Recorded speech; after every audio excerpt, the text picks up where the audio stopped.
ബുദ്ധിമാന്മാരുണ്ടല്ലോ, മിണ്ടാതിരിക്കുന്ന കുറച്ച് സാഹചര്യങ്ങളുണ്ട്. ഏറ്റവും അവസാനത്താണ് ഏറ്റവും പ്രധാനപ്പെട്ടത്. അപ്പൊ ഈ ഒരു പേജ് നിങ്ങളുടെ പേഴ്സണൽ ഡെവലപ്മെന്റ്, ഫിനാൻഷ്യലി ഇൻഡിപെൻഡന്റ് ആവാൻ ആഗ്രഹിക്കുന്ന ആൾക്കാർക്ക് വേണ്ടിയിട്ടുള്ള ഒരു പേജാണ്.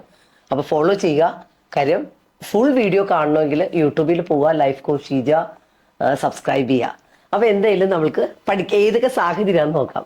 നിങ്ങളൊരു കാര്യം മനസ്സിലാക്കേണ്ടത്, നിങ്ങളുടെ അഭിപ്രായത്തിന് ഒരു വിലയും തരാത്ത ഒത്തിരി സ്ഥലങ്ങളുണ്ട്, ഒത്തിരി ആൾക്കാരുണ്ട്. അങ്ങനെയുള്ളവരുടെ അടുത്ത് മിണ്ടാതിരിക്കുക. അപ്പൊ മൗനം പാലിക്കലാണ് ഇന്റലിജന്റ് ആയിട്ടുള്ള ആൾക്കാർ ചെയ്യുക.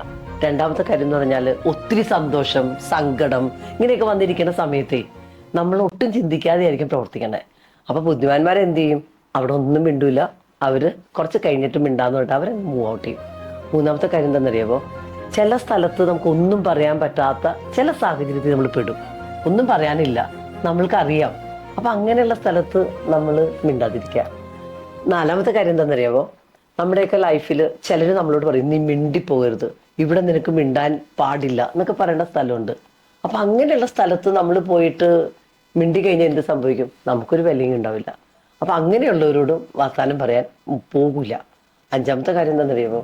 നമ്മളിങ്ങനെ വർത്താനം പറഞ്ഞിട്ടിരിക്കുമ്പോ നമ്മൾക്ക് ഒരു വിലയും തരാതെ നമ്മൾ പറയണ കേൾക്കാതിരിക്കുന്ന ഒത്തിരി ആൾക്കാരുണ്ട്. അവർ ചിലപ്പോൾ ഫോൺ കുത്തും, അല്ലെങ്കിൽ അവർക്ക് വേറെ സൈഡിലേക്ക് അവർ നോക്കി വേറെ കാര്യങ്ങൾ ശ്രദ്ധിക്കും. അപ്പൊ ഇങ്ങനെയുള്ള സ്ഥലത്തും ബുദ്ധിമാന്മാര് മൗനം പാലിക്കും. കാര്യം എന്താണെന്നറിയാമോ? അവനറിയാം സൈലൻസ് ആണ് ഒരു ബുദ്ധിയുള്ളവരുടെ അലങ്കാരം എന്ന്. അപ്പൊ നിങ്ങൾക്ക് ഏതാണ് ഇഷ്ടമായെന്നുള്ളത് കമന്റ് ചെയ്യാം.